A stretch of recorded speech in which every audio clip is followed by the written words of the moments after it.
Boa noite. Como está a minha voz? Estão ouvindo bem? Tá Sim? bom para os amigos? Tá bom. Ana Aqui Paula, está você bom. vê que... boa noite a todos.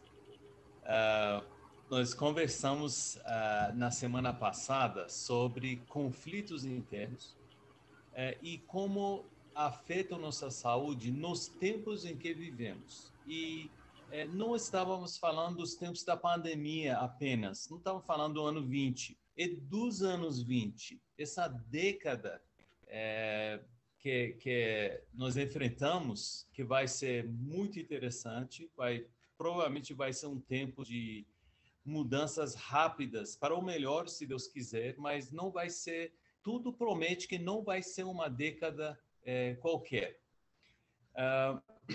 Então, nós falamos sobre o que seriam os conflitos internos, de que maneira poderiam se manifestar. Usamos alguns poucos exemplos da natureza para mostrar como esses conflitos poderiam nos afetar, poderiam impedir nosso progresso na vida de um modo geral. E hoje vamos conversar brevemente sobre o que os anos 20 teriam que faz os conflitos internos ficarem cada vez mais importantes na nossa vista. Como que poderiam afetar nossa saúde, de um modo geral, e, mais importante, as virtudes do nosso estado espiritual na questão dos conflitos internos. Eu gostaria de realçar que eu particularmente, eu nunca gostei de apresentações onde as pessoas falam de maneira muito simplista. Dizem, olha, a solução dos seus problemas são esses. O sucesso para você ser o segredo para você ser bem sucedido assim.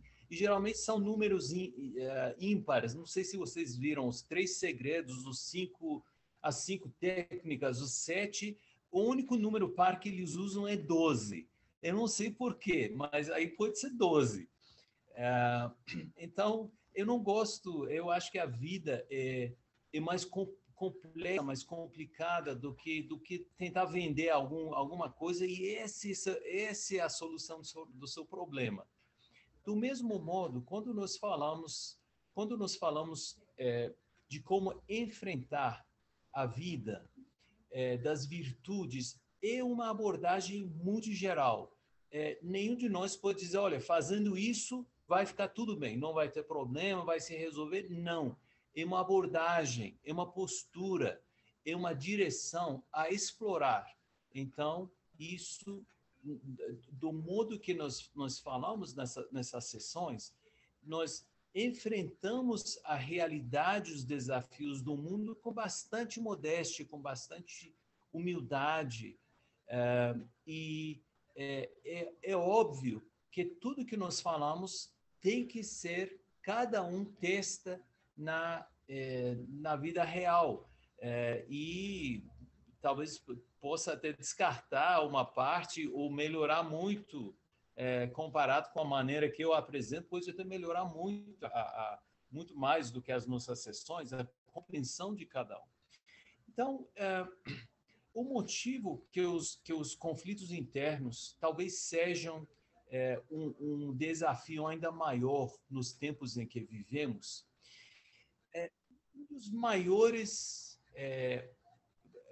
uma das maiores vítimas dos últimos anos em termos de conflitos políticos, turbulência econômica e toda a situação do mundo de modo geral tem sido a verdade.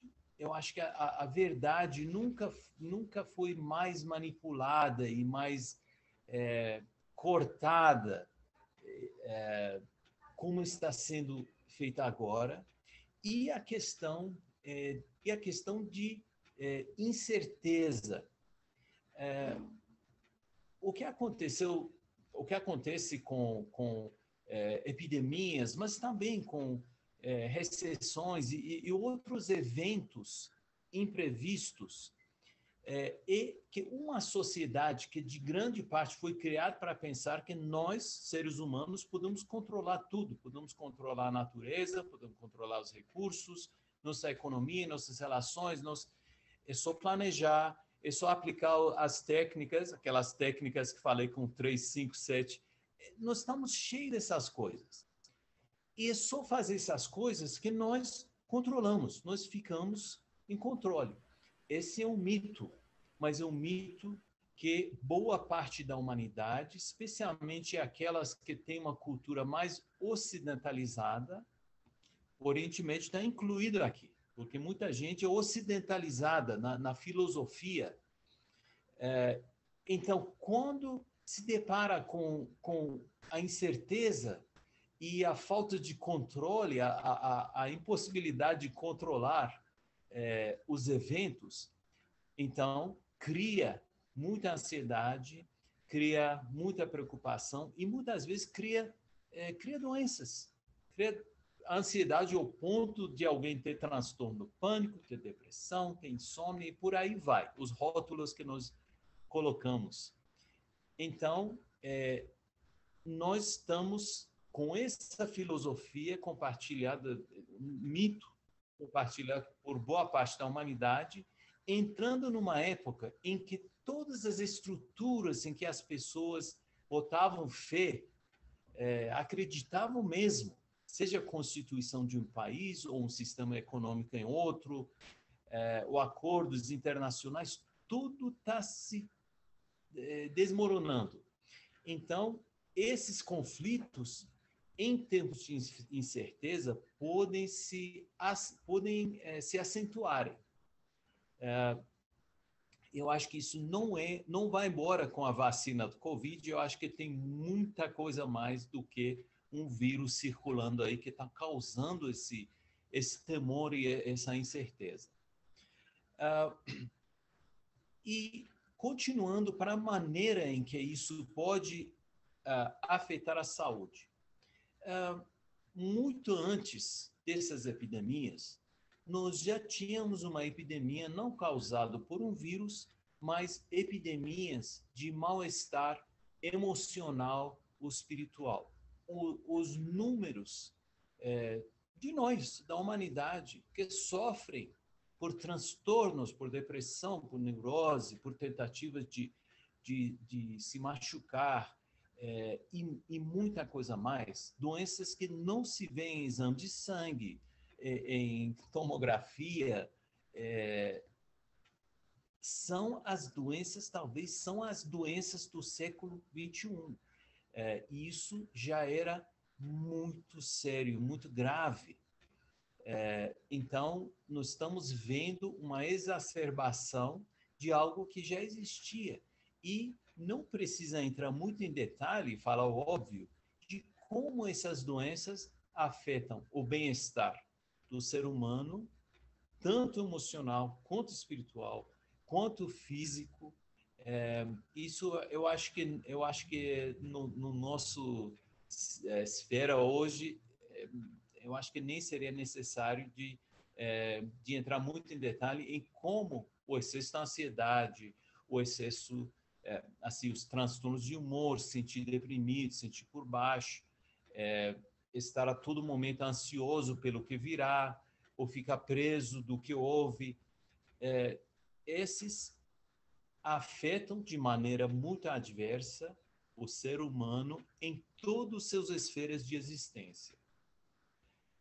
Agora, eu queria usar, mais uma vez, alguns exemplos. Um é da natureza, outro é como o homem lidar com a natureza, especificamente como viaja nos mares. E eu gostaria para simplificar um pouco, para estruturar um pouco a apresentação, eu queria concentrar em dois grupos de virtudes, de qualidades espirituais, e explicar como, no meu humilde entendimento, imperfeito entendimento, eu vou apresentar para cada um pensar e entender do jeito que quiser, ou até melhorar do que está sendo apresentado hoje por mim. Então, primeiro, vamos começar a ver algumas imagens. Se eu puder compartilhar aqui. Ficou mais rápido, viu? Parabéns, querido. Vamos começar a usar um cronometrado para ver como que funciona. Então, olha,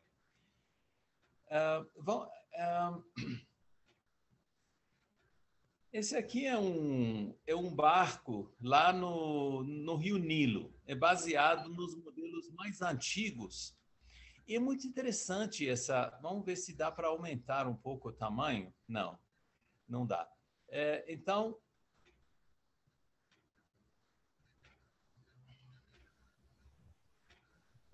Então, vamos ver como que esse barco, há séculos atrás, a estrutura básica era mais ou menos a mesma coisa.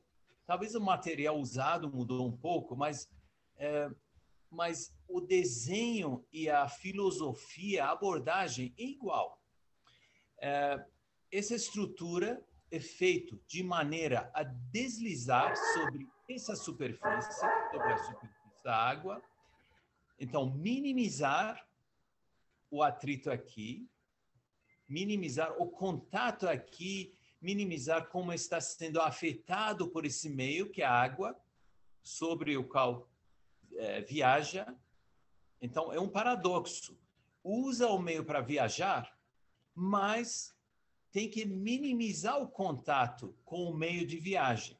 Isso é um paradoxo muito importante, muito irônico na nossa vida. Pelo outro lado, em contraste, maximiza, olha o tamanho dessa vela, maximiza a influência do outro meio, que é o ar. Então, isso, nós vemos que antigamente era assim, a filosofia é igual. Os barcos dos tempos dos egípcios, milênios atrás, eram do mesmo jeito, só que esse parece até melhor. Olhem o perfil que esse barco tem sobre a água. Parece que quase não está tocando. É muito pouco atrito, desliza suavemente sobre a água, sobre o meio do qual depende para viajar. Esse outro paradoxo.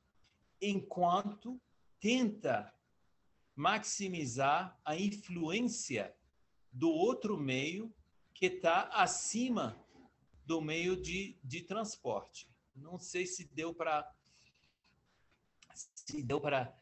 descrever. Então, se nós olharmos o mundo material, uma água em que nós viajamos, tem gente que diz, olha, se nosso destino espiritual, por que o Criador nos coloca nesse mundo primeiro? Por que não vamos direto? Por que temos que passar por tudo isso e não podemos ir direto para o nosso destino final? Então, de algum modo, esse meio do mundo material é necessário para a nossa viagem espiritual. Nós precisamos viajar através desse mundo material, que é nosso meio de viagem, é nosso meio de chegar ao nosso destino. Só que, para viajar nesse meio, para viajar bem, nós precisamos deslizar. Não podemos viajar através desse meio se tivermos muito apego. Imagina um barco que tem um monte de coisa assim, projetando para baixo, esse barco mal vai viajar no seu meio de viagem. E maximizar a influência das forças do meio superior ao nosso meio atual, que é o mundo espiritual. Nós maximizamos a influência do vento da vontade de Deus. Nós maximizamos as correntezas e a influência do mundo superior. Nós falamos do concurso supremo, das confirmações, das brisas da confirmação. Todos esses são o vento. Todos esses são um mundo espiritual que, enquanto nós estamos imersos no oceano do mundo material, esse vento passa sobre nós. Às vezes é uma tempestade, às vezes é uma corrente cruzada, às vezes até vai contra, temos que baixar as velas e ser paciente. Tem exemplo, analogia para tudo isso que acontece nas nossas vidas com um simples barco egípcio. Nós vimos até os remos. Os remos são interessantes. Por quê? Do mesmo jeito que o mundo material pode ser um impedimento para a nossa viagem, a fricção da água, do mesmo jeito, tem maneira de usar aquele meio e sua resistência para andar mais rápido. Então, para não ficar muito abstrato, alguém, por exemplo, que tem muito carisma. Tem gente que tem muito carisma, vira digamos, líderes de movimentos que talvez não sejam movimentos muito benignos, muito bem intencionados, não sejam movimentos que levam à melhoria do mundo, movimentos sejam apenas para gerar recurso. E tem pessoas que usam a mesma carisma para fins mais nobres, fins mais elevados. Tem gente que é muito bom, vamos falar simplista, tem gente que é muito bom em ganhar dinheiro. Simplesmente ganhar dinheiro. Aquilo pode tomar conta da vida daquela pessoa, ou como alguns exemplos menos frequentes, menos citados, pode ser alguém que gera recursos para milhares de pessoas necessitadas, para movimentos que são benéficos para o mundo. Então, essa mesma pessoa pegou algo que pôde emperrar o movimento dele nesse meio e começou a remar. Mudou esse meio, virou esse meio de algo que impedia para algo que ajuda ele a atravessar espiritualmente esse meio. Então, pegou a ganância e o apego e virou generosidade e desprendimento. É o mesmo meio, é dinheiro, do material. Agora, aquele que tem apego, tem ganância, tem uma sede que não tem fim, está emperrado naquela água, não está indo para lugar nenhum. E aquele que foi abençoado com recursos e tem generosidade, tem caridade, mostra todos esses atributos, não apenas não está sendo afetado por aquilo, mas está remando, está usando aquilo de modo contrário, para seu próprio, além de beneficiar os outros, usando para seu próprio progresso. Então, quando terminar, agora, vamos para outro.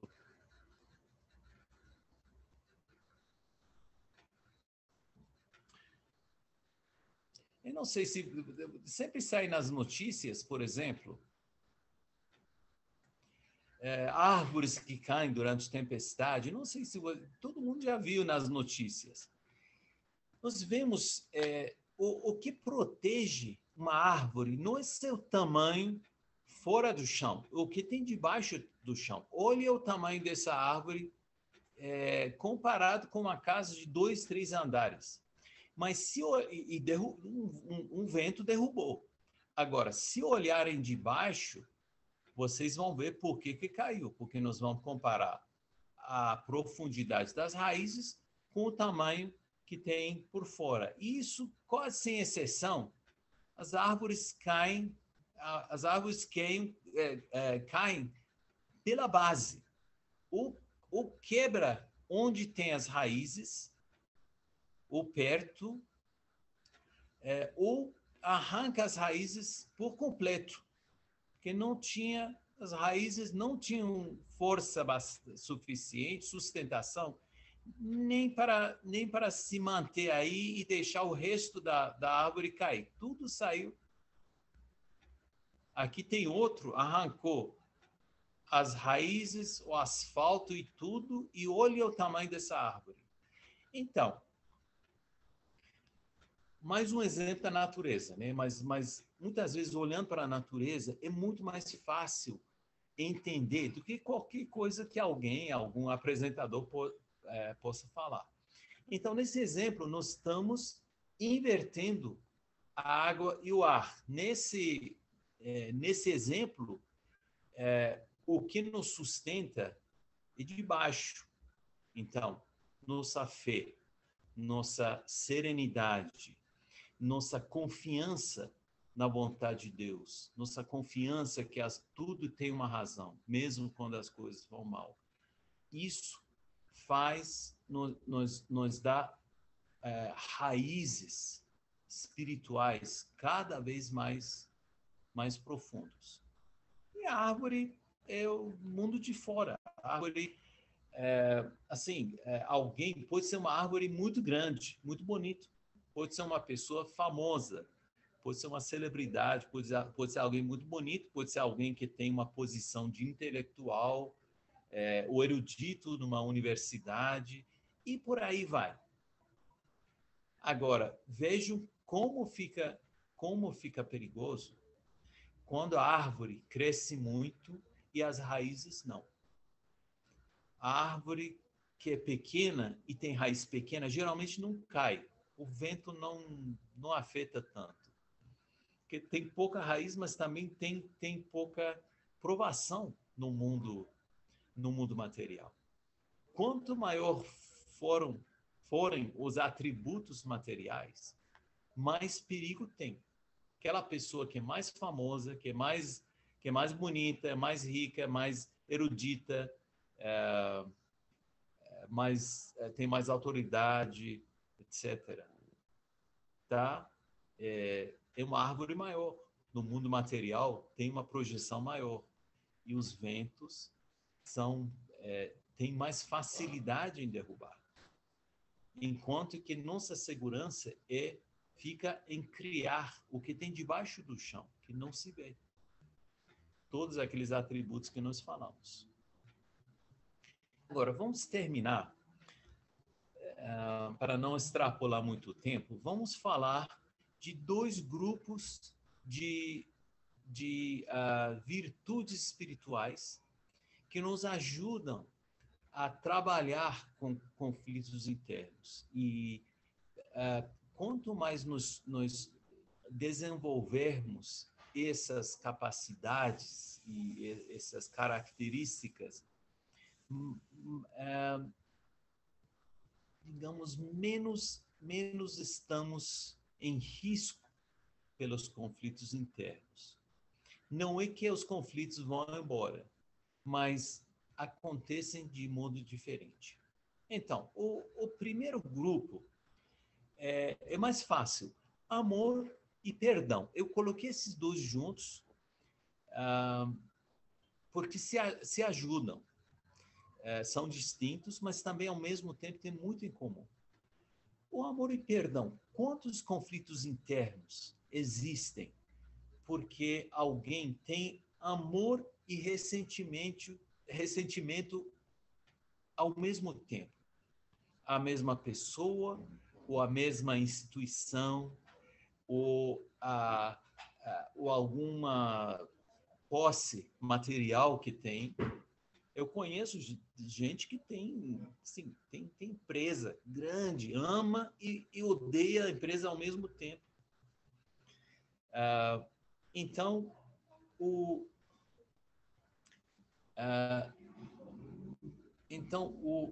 mas na questão de pessoas, por exemplo, tem muita gente que não consegue perdoar. Todos nós temos essa provação alguma hora, de alguma forma, ao longo da vida. Então, o perdão é um dos maiores pré-requisitos para poder viajar, deslizar sobre o mundo material, não ficar preso. Porque o ressentimento e a falta de perdão nos deixa preso. Ninguém desliza na vida, ao longo da vida, sem perdoar, carregando tudo que foi infligido, tudo que aconteceu, tudo que foi tomado dele. E o amor é um atributo que reforça muito o perdão, facilita o perdão. Sem o amor, o perdão vira um ato de força bruta. E mesmo que superficialmente a pessoa perdoar, mais profundamente aquilo fica. O amor é uma condição, eu diria, um pré-requisito necessário para perdão verdadeiro. Então, esses são dois exemplos do que nós podemos cultivar para nos libertar de conflitos internos. Agora, quando eu falo cultivar, não é só meditação e oração. Muitas vezes nós cultivamos atributos espirituais em ação, fazendo. Vou dar um exemplo. Um homem que sempre era hostil a Abdu'l-Bahá e sempre gritava, xingava ele todo santo dia em Acá. Um dia ele faltou e Abdu'l-Bahá foi procurar onde que está esse homem. Falaram que ele está doente, foi visitar ele para ver se ele estava bem. Então, Abdu'l-Bahá mostrou em ação e exercitou em ação a questão de amor e perdão. Então, cultivar com meditação, oração e em ação também. Terminando, 3 atributos que também funcionam juntos são um é o desprendimento. Eu acho que não precisa explicar muito como que o apego aos aspectos desse mundo passageiro, o apego seria como alguém ficar pendurado daquele barco que está viajando, de vento em popa, está viajando, e alguém ficar pendurado, imerso dentro da água, tentando agarrar a água, tentando pegar tudo que está passando. O ato de pegar tudo que de natureza é passageira inevitavelmente vai dificultar, digamos, a passagem tranquila, sem conflitos. Digamos, por exemplo, o apego a objetos, o apego a pessoas. Eu não digo carinho às pessoas, digo apego.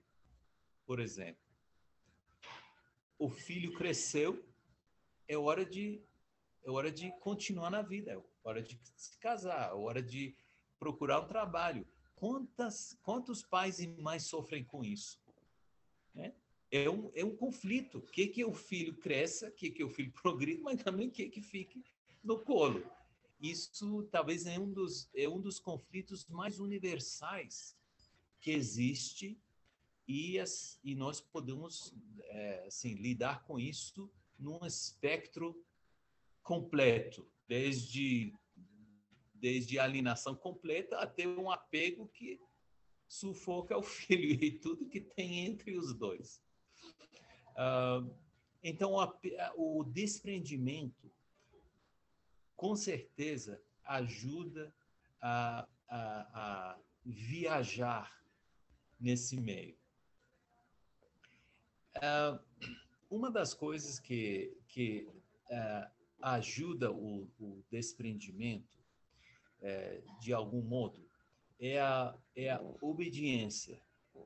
Não é obediência a todos, é obediência às forças espirituais.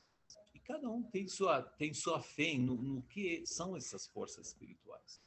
Para muita gente, por exemplo, para os judeus, por exemplo, o livro, o Antigo Testamento, é obediência àquilo, é uma força na vida da comunidade judaica. Né? A Bíblia é uma força na vida de milhões de pessoas. Bilhões. Né? Para nós Baha'is, a vida de Abdu'l-Bahá é uma força espiritual a obedecer. As orientações da Casa de Justiça, por exemplo, que nós somos abençoados a receber regularmente, essa obediência, quando é verdadeira, quando é genuína, quando é profunda, nos ajuda a desapegar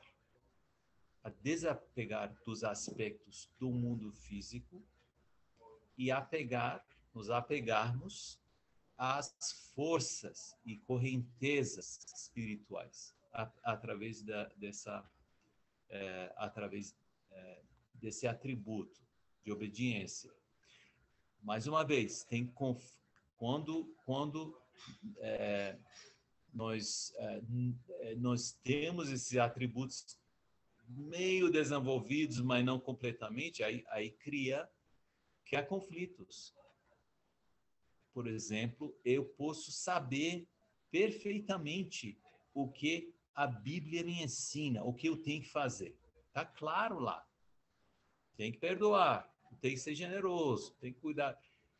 Eu posso estar perfeitamente ciente do que a Casa de Justiça diz. Nós vivemos um momento histórico, precisa atos de sacrifício, precisa agir, precisa servir à humanidade. Mas talvez não tenha, pelo outro lado, não tenha o desprendimento para fazer isso. Então, eu vou concluir aqui. Eu falei de 5 atributos, mas acabei simplificando para 4. Eu gostaria de terminar com uma colocação muito breve sobre uma senhora chamada Lua Getzinger. Eu acho que a maioria aqui conhece Lua Getzinger. É uma das primeiras e mais prominentes discípulas de Abdu'l-Bahá no Ocidente.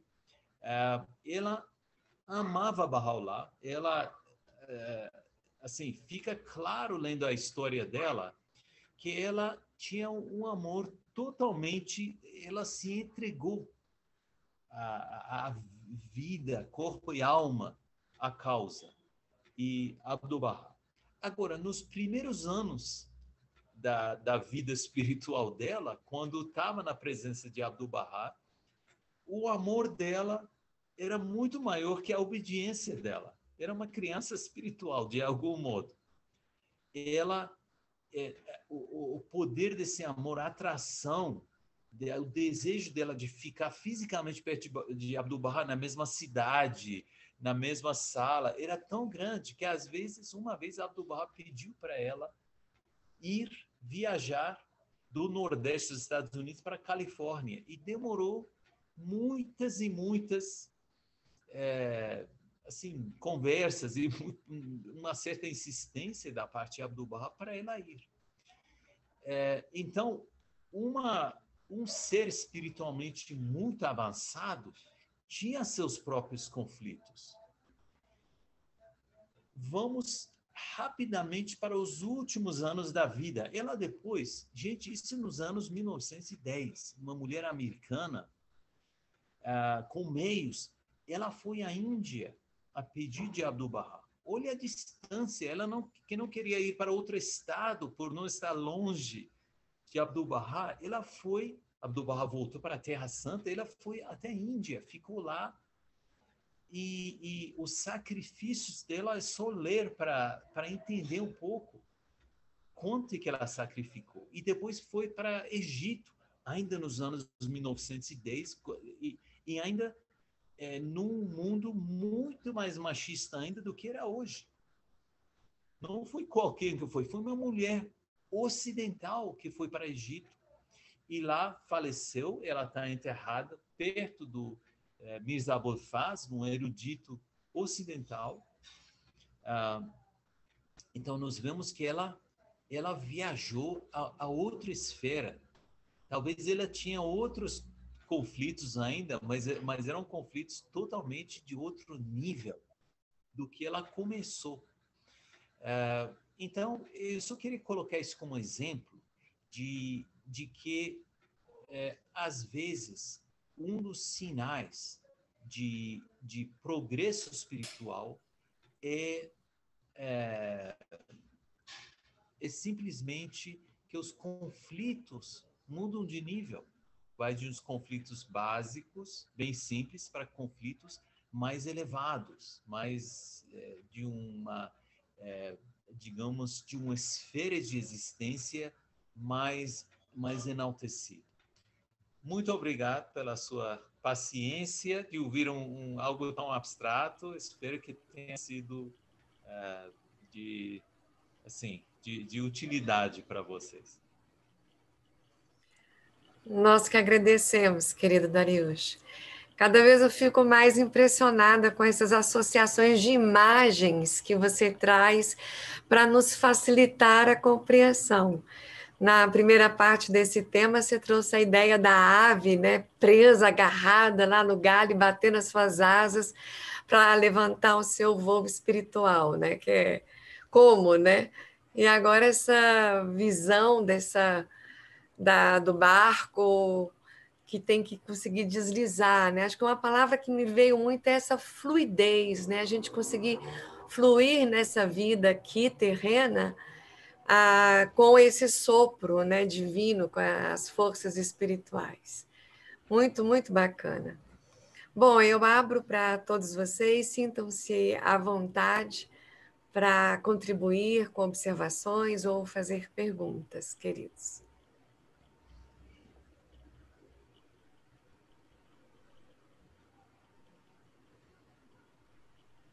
Eu lembrei agora da Ana Paz falando, né? A gente tem que digerir, né? Tem que dar um tempo, né?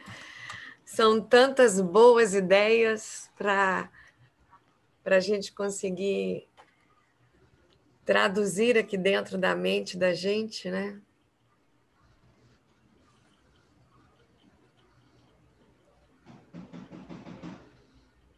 Mas fiquem à vontade.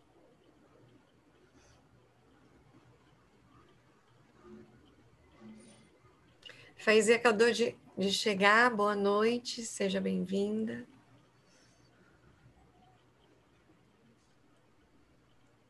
Boa noite, me perdoem, eu cheguei muito tarde, porque estava procurando qual é o endereço e eu colocava o endereço. É sempre o mesmo, é sempre o mesmo, tá? Então, porque eu tenho vários, então, dos anteriores, e cada vez tem um ID diferente. Aqui do ponto de luz, tanto esse horário quanto das 6:30 da manhã, e de qualquer dia, é sempre esse mesmo endereço.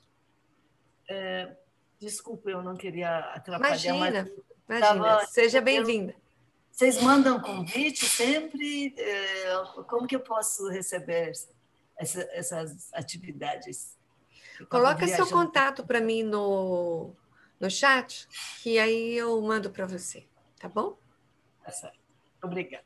Nada. Nem sei como que foi o assunto de hoje para fazer pergunta. Sim. Quando você falou de 4 virtudes, eu fiquei aqui tentando lembrar delas. Foi amor, perdão, desapego, obediência. Foram essas. Hã? Teve mais alguma? Você tá no mudo, Darius. Não, ele falou 4. Esses 2 pares, sim. Isso, são essas mesmo. Tá. Sim.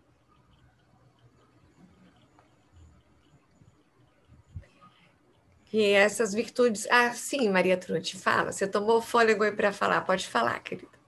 Só que agora você fechou o áudio. Isso. Hoje eu estou um pouco quieta mesmo, mas a gente tem que pensar bastante, né? Refletir bastante.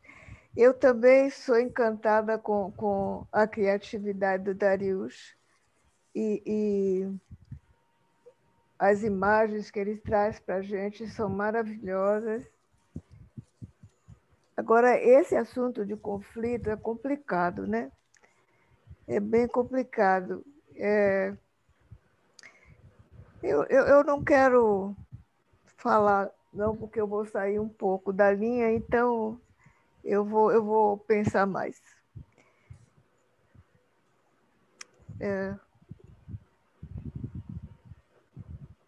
Tem alguém inscrito para falar, querida?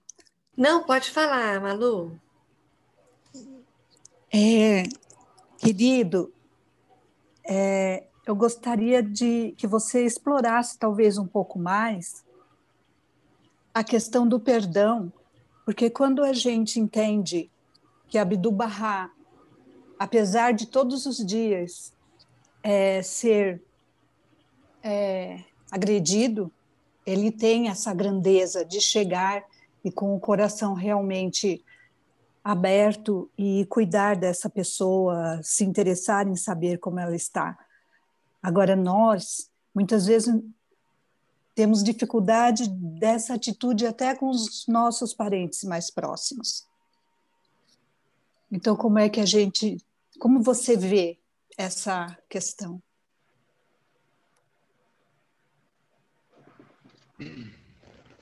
Olha, eu como todos vocês, sou um ser humano tentando trabalhar minhas imperfeições. Então, todos nós temos como fonte não apenas de inspiração, mas de guias, de orientações específicas de como viver nossas vidas espirituais, as escrituras sagradas e também o que nos vem nos momentos de meditação, de oração, de pedir ajuda a Deus. Tem, assim, cada situação tem situações específicas. Eu entendo que tem situações mais simples, situações mais complicadas, tem situações em que eu vou dar um exemplo, por exemplo, da vida de Abdu'l-Bahá. Abdu'l-Bahá perdoava, mas quando via perigo daquela pessoa para os outros, ele agia, ele protegia as pessoas. Então, eu acho que talvez o perdão, apenas no meu ponto de vista pessoal, isso agora não é filosofia, isso só sou eu falando. Perdão tem 2 componentes que são mais complicados. Primeiro é simplesmente o ato de poder deixar para trás. Não, assim, não esquecer, mas resolver no coração, de tirar aquele conflito. Isso, às vezes, requer uma força espiritual imensa, dependendo do que está sendo perdoado. Às vezes, nós estamos perdoando ofensas que nunca aconteceram. Às vezes, nós ficamos ofendidos por alguma falha nossa. Por exemplo, vou dar um exemplo. se o meu ego estiver muito mais do que deveria ser, e eu me acho importante, ou me acho mais alguma coisa do que os outros, eu entro numa sala, eu espero que fulano venha e me dê um bom dia e fale muito comigo, me dê atenção. Se não fizer, eu vou ficar ofendido.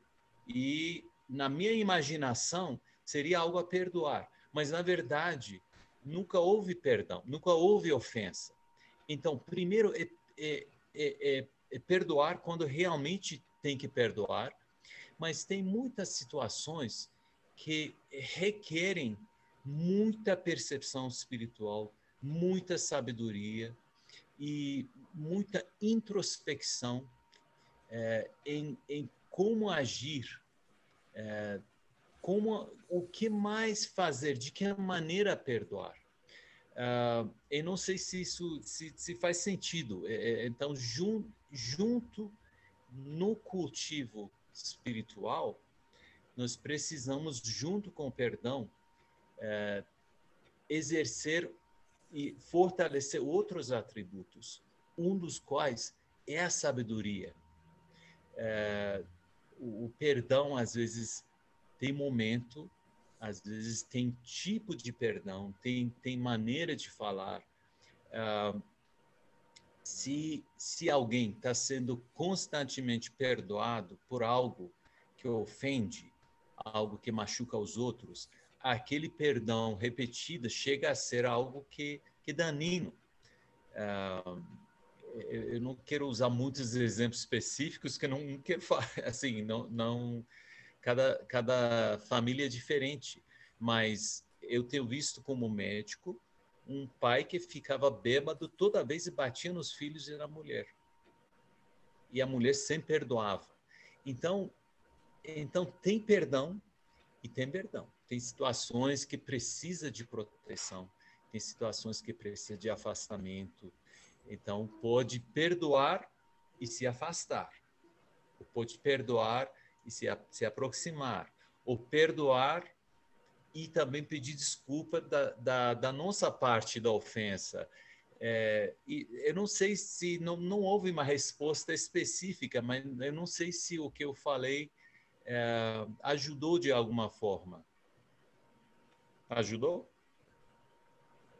Sim, querido. Eu acho que justamente a questão de associar, como você falou, sabedoria, outras, né, virtudes que podem nos auxiliar. A empatia, por exemplo, conseguir se colocar no lugar do outro, compaixão, porque nesse caso em especial, o mestre sabia que de uma forma ou de outra a pessoa ela não era ruim, né? Ela tinha um amor no coração dela, uma atitude boa. Por isso ele conseguiu. É que a gente às vezes tem dificuldade com isso, né? Mas aí você respondeu, é a gente desenvolver outros tipos, outras virtudes, como sabedoria que você falou, Em compaixão, equilíbrio, sim. se colocar no lugar do outro. Uhum. Essa Ok, questão... Pois não. Maria pode Cruz. falar, querido. Ele ia falar alguma coisa? Só rapidamente, essa questão de um equilíbrio saudável entre todas as nossas habilidades espirituais, do mesmo modo que uma criança tem que desenvolver a habilidade de andar, ou de usar as mãos, junto com os olhos, com a visão, com a audição. Esses têm que vir numa mais ou menos equilibrado. Por que uma criança de 18 meses, por que precisa vigiar 60 segundos por minuto? Porque tem mais habilidade, tem mais mobilidade do que tem sabedoria. Então é perigoso. Agora, levando isso para o crescimento espiritual, alguém que tem amor e generosidade mais do que tem sabedoria, corre risco de pessoas se aproveitarem então tudo isso tem que ter um certo equilíbrio, e nós podemos esperar cada um de nós, que em fases diferentes da vida, uma ou outra virtude pode estar em desequilíbrio, ou mais desenvolvida ou menos do que os outros. Isso requer talvez uma reflexão diária para tentar nos entender melhor e agir de acordo com essa percepção.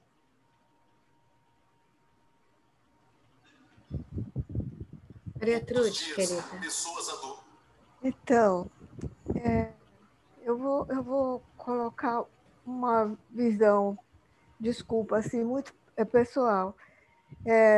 Eu acho, por exemplo, nesse exemplo de Abdu'l-Bahá, que o homem agredia ele sempre, xingava e tal, eu penso que Abdu'l-Bahá jamais deixou isso atingir ele. Nunca, sabe, era como uma criança, vamos dizer, que não sabe o que está fazendo. Abdu'l-Bahá não deixava. Buda fala, né, não ofender, nem se sentir ofendido. E a Folha Mais Sagrada também coloca dessa maneira, né? Então, eu acho que muito da necessidade do perdão é que a gente se ofende com as coisas, sabe? Tudo chega até nós, nos atinge. E a gente tem que, sabe, superar isso. Mas eu penso que o mais importante é a gente não se deixar ofender, porque perdão é uma coisa difícil, muito difícil. Você vai perdoar uma pessoa por quê, sabe? Assim, você tem esse poder de perdão, você tem o perdão seria, para mim, mais você tirar do seu coração. E como você falou, às vezes você se perdoa e se afasta, né? Uma pessoa que tem um relacionamento como uma outra de casamento, por exemplo, que é abusada, é agredida, tal, perdoa e continua, não tem sentido, né? Então, eu acho que a gente tem que pensar que também não existe uma grandiosidade em mim que eu possa perdoar o outro. Como que eu vou perdoar? Eu perdoo, eu me tranquilizo, eu procuro tirar qualquer raiva, qualquer desejo de vingança ou coisa desse tipo, para que eu me sinta bem, né?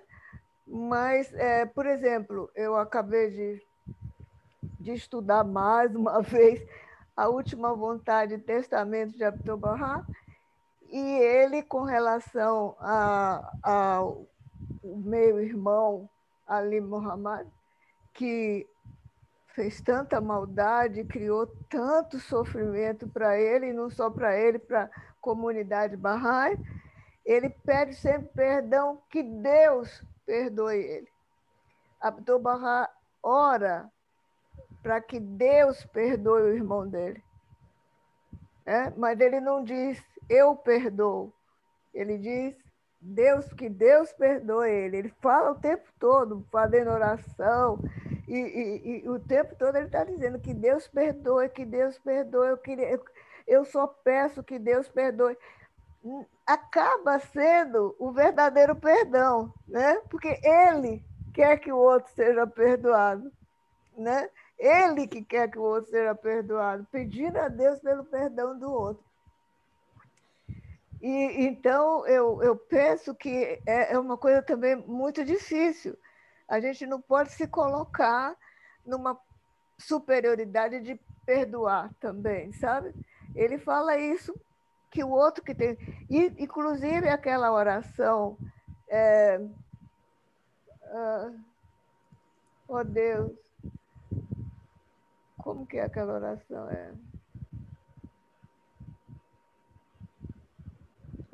Toda vez que eu tenho que falar uma oração, eu não consigo. Toda vez é esse bloqueio. Então, assim, aquela oração que ele fala... Oh, Deus... não me deixa ter... Oh, eu queria tanto lembrar... Mas agora não vem na minha cabeça. Deixa eu ver se está em... Peraí, está em provações e dificuldades. Peraí, acho que está aqui. Desculpa, gente, desculpa. Aqui. Ó Deus, meu Deus, guarda teus servos fiéis contra os males do egoísmo e da paixão. Protege-os com os olhos vigilantes da tua benevolência contra todo o rancor, ódio e inveja. Durante a briga na fortaleza inexpugnável da tua causa, tal. Durante muito tempo, eu fiz essa oração pensando que era para me proteger do egoísmo e da paixão dos outros, do rancor e do ódio dos outros. Mas eu descobri que não. A Dona Rafaela disse essa oração para o irmão dele, para ele mesmo não ter ódio, não ter egoísmo, não ter rancor, não ter inveja. Isso é para a gente mesmo. E eu percebo que muito Bahá'í pensa ao contrário, como eu pensei. Mas eu descobri isso. Então, era isso que eu queria falar. Falei muito. Desculpe ter procurado a oração. Beijo para todo mundo. Obrigada. Grata pela contribuição, querida. Muito bom. Queridos amigos, a gente está no horário agora. Eu tenho certeza que muitas reflexões vão estar aí acontecendo. Agradeço a presença de todos vocês aqui nas quintas-feiras. Faizê, eu peguei o seu telefone, eu vou te mandar, tá bom? O convite, aí você guarda ele, que ele é sempre o mesmo, tá? Muito obrigada. E, querido Dariush, mais uma vez, muitíssimo agradecida pela presença. Lembrando os amigos, eu estava até me esquecendo, semana que vem, como o nosso querido amigo vai estar em viagem, então na quinta-feira nós teremos, como sempre, o ponto de luz para encontrarmos para orar. E lembrando até que Dariush falou, né, que um dos meios da gente conseguir fazer com que o nosso barco deslize aqui nesse mundo material através da oração, da meditação, da ação. Então, todos estão convidados a comparecerem na quinta-feira que vem para o nosso espaço de orações. E na outra quinta, nós teremos novamente a presença do querido Dariush. Uma boa noite a todos. Boa noite, muito obrigado. Boa noite. Boa noite, obrigada, querida. Obrigada,